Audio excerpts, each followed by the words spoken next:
Dan Swords, general election over, planning and cabinet this week. So firstly, if people say the council's been a little bit quiet over the last 6 weeks, is there reasons for that?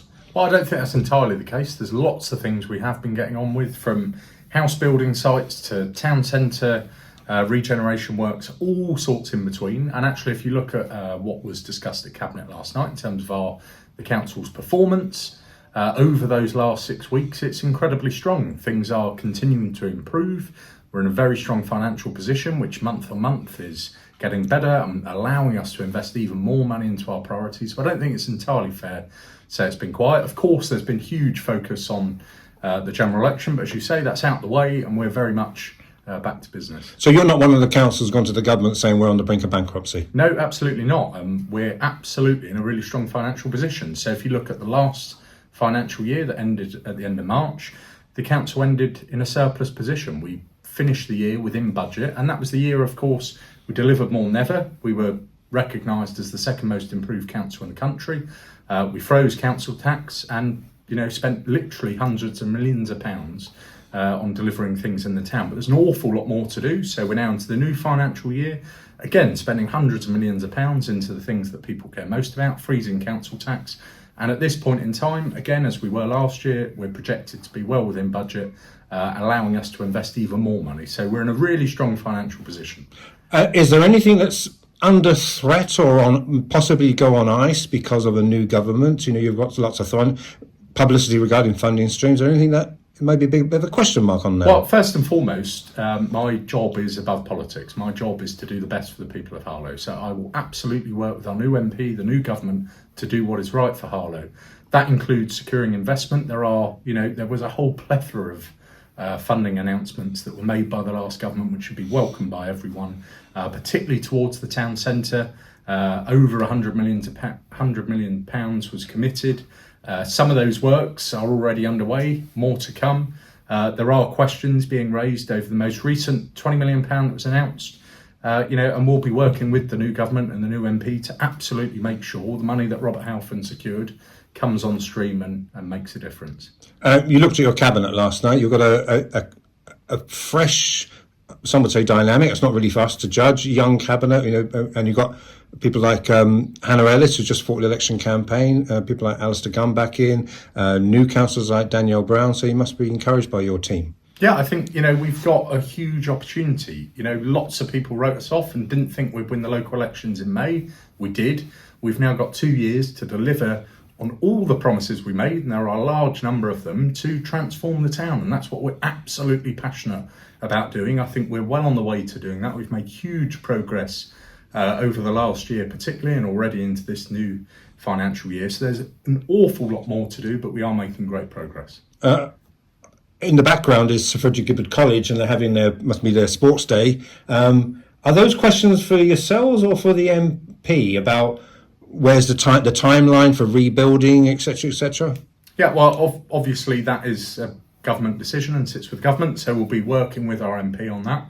We're not the education authority, but as I said, our job absolutely transcends politics and is to do the right thing for everyone. So anything we can do to help that, as we have already, we absolutely will be. But I think there's a number of questions for the new MP to answer.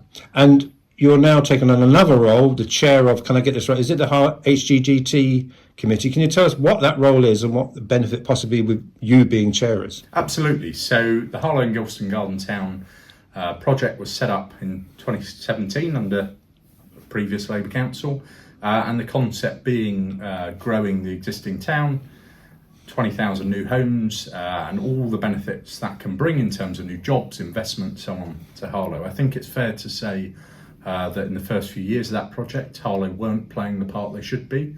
This has, enormous opportunities for Harlow, but there are big risks. No one wants to see more congestion, more pressure on local services, all those things.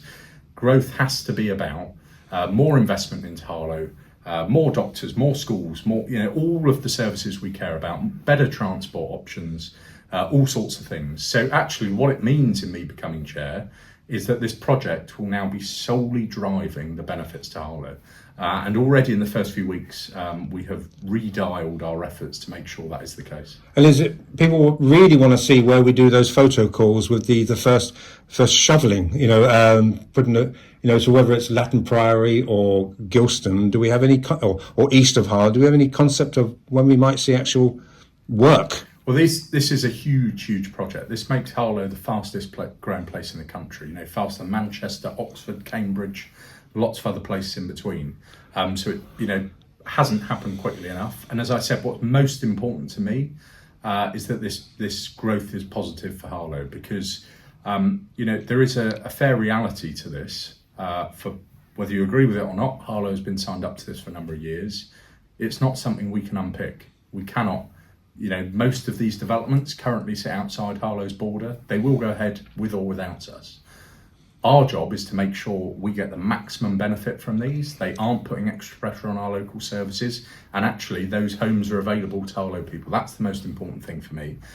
So Gilston, for instance, which is the biggest thing, many people will be frustrated, I'm sure, with the extra traffic that's being caused, travelling from the town centre down towards the train station on 5th Avenue. That's the first set of works to massively upgrade and expand that route there over to Gilston. So it's about putting the infrastructure in place before any homes are built. But there is outline planning consent now, and I think you will see that move ahead at quite some pace. Do some things like the sudden decision at Joseph Rank House, did that annoy you?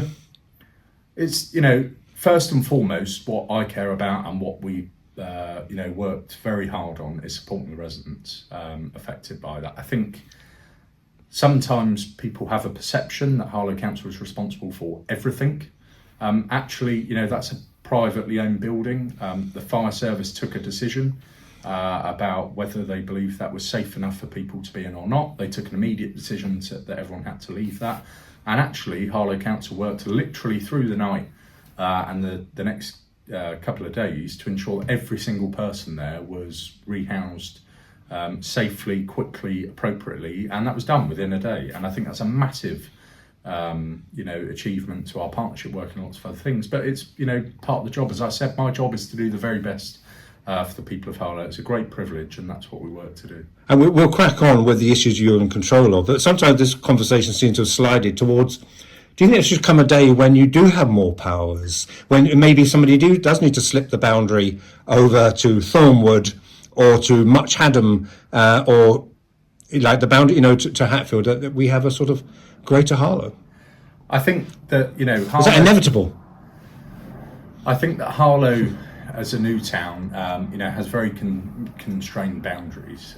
So people often talk to me about their desire for there to be more housing, so on and so forth. There is a very constrained amount of land that Harlow as a district has. And as I've just outlined, there is massive growth coming to this area, and my number one priority, and as a cabinet, is that Harlow benefits from those things. So absolutely, a boundary review over the coming years, I'm sure, is something that will be looked at. And finally, because I think we need to make sure that for the residents, we talk about those things day in, day out.